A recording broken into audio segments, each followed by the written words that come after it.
மக்களே, இந்த Bigg pass தமிழுக்கு இன்னொரு ரசிகர்கள் இருக்கீங்கல்ல. அதாவது இப்ப Bigg Boss season 5, Bigg Boss season 8, Bigg Boss season 3, Bigg Boss season 6, Bigg Boss season 4 இப்படியான சீசன்கள்ல வந்து பாத்தீங்கன்னா இந்த கொடுக்குற டாஸ்க் எல்லாமே என்னதான் பிரச்சனை இருந்தாலும் டாஸ்க் எல்லாமே வீக்லி டாஸ்கா இருக்கட்டும், இல்ல அப்படின்னா இந்த லக்ஸரி பட்ஜெட் டாஸ்கா இருக்கட்டும், எல்லாமே கேப்டன்சி டாஸ்கா இருக்கட்டும், எல்லாமே முடிச்சிருவாங்க. முடிச்சதுக்கு அப்புறம் தான் பிரச்சனை வரும்.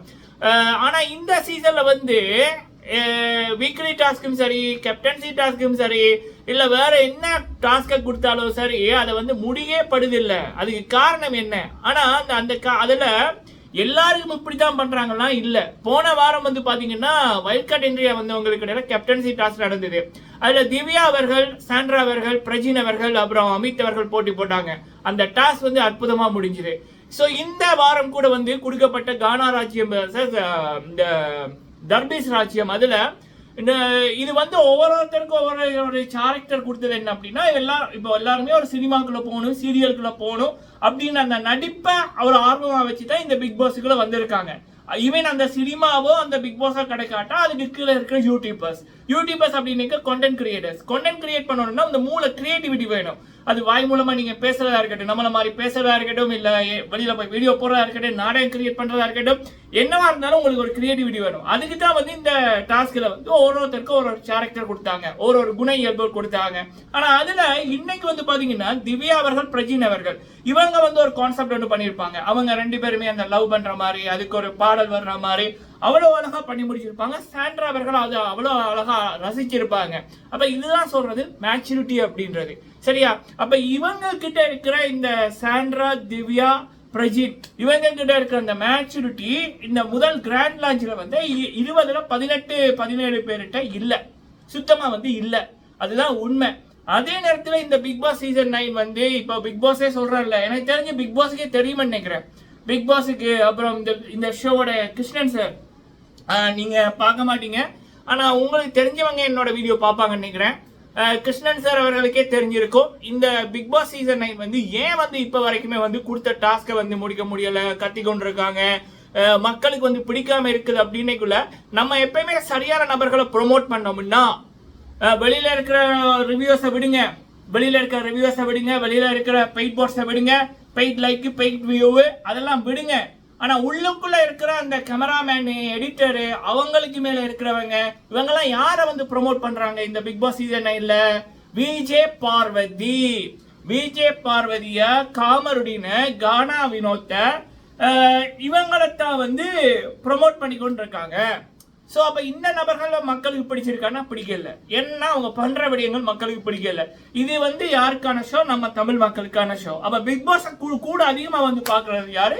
வீட்டில் இருக்கிற குடும்ப பெண்கள் அப்படின்னு கேட்கல, மாமனார் மாமியார், அப்பா அம்மா, தாத்தா பாட்டி, அப்புறம் குழந்தைகள், ஸ்கூல் விட்டு வர பிள்ளைகள், வேலை முடிச்சு வர அண்ணன், அக்கா, தம்பி, தங்க, இப்படியான நபர்கள், அதுக்கப்புறம் வேலை முடிச்சுட்டு வர அப்பா அம்மாக்கள், இவங்க தான் அந்த லைவை கண்டிப்பா 24 மணி நேரம் வெளிநாட்டிலையும் சரி உள்நாட்டிலையும் சரி அந்த லைவ் போய் கொண்டிருக்கும்.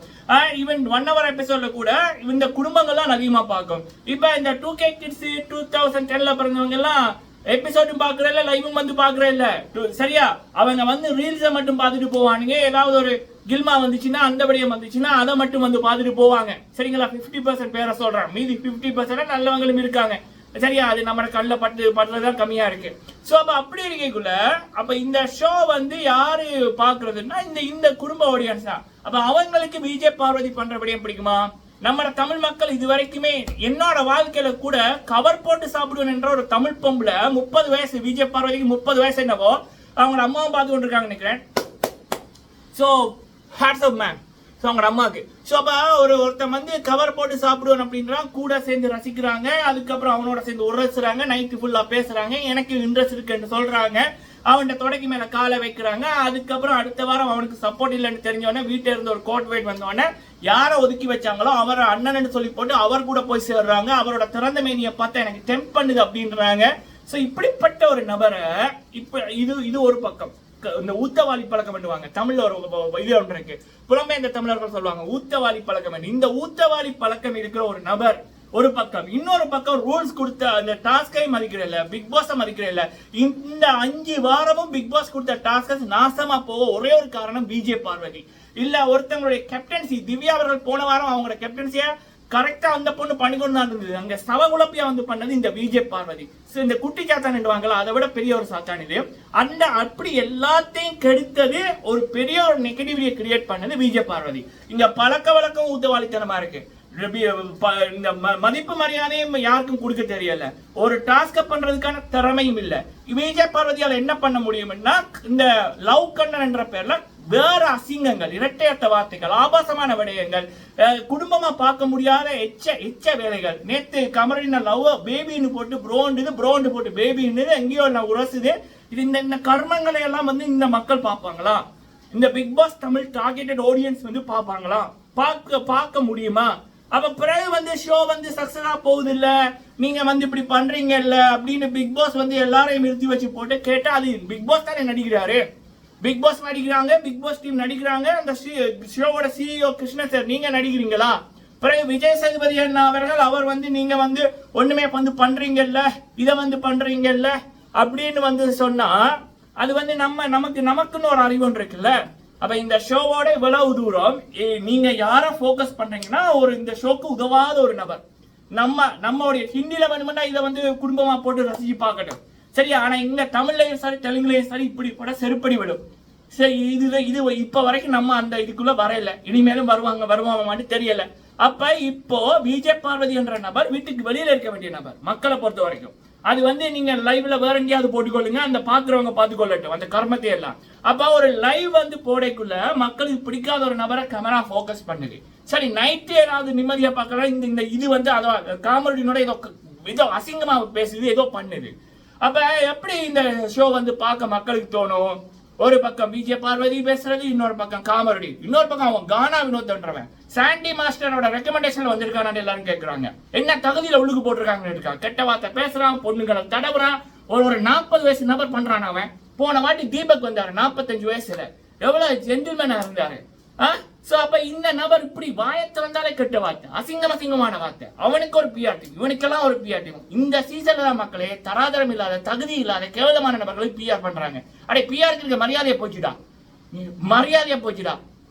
நீ சேதுவனா சொல்லுவாங்கல்ல, உழைக்காம வச்ச காசு வந்து கரைஞ்சிருமென்னு. அடே நீங்க இவங்கள்ட்ட வாங்கின பிஆர் காசு எல்லாம் கரைஞ்சிருண்டா. உங்களுக்கு அசிங்கண்டா. காசுக்கு பதிலாக கையில ஏதோ அசிங்கத்தை தொடர மாதிரியான இருக்கு. இவனுங்கிற பேரை சொல்லி நீங்க பிஆர் பண்றதுக்கு இவங்க போட்டோவை நம்ம தமிழ்ல போட்டாலே அசிங்கமா இருக்கும். சோ அப்ப விஜய் பார்வதி, காமெடின்னு கானா வினோத், இந்த நபர்களை நீங்க மையமா வச்சு டாஸ்க் கொடுக்கறதா இருக்கட்டும், ப்ரோமோ பண்றதா இருக்கட்டும்.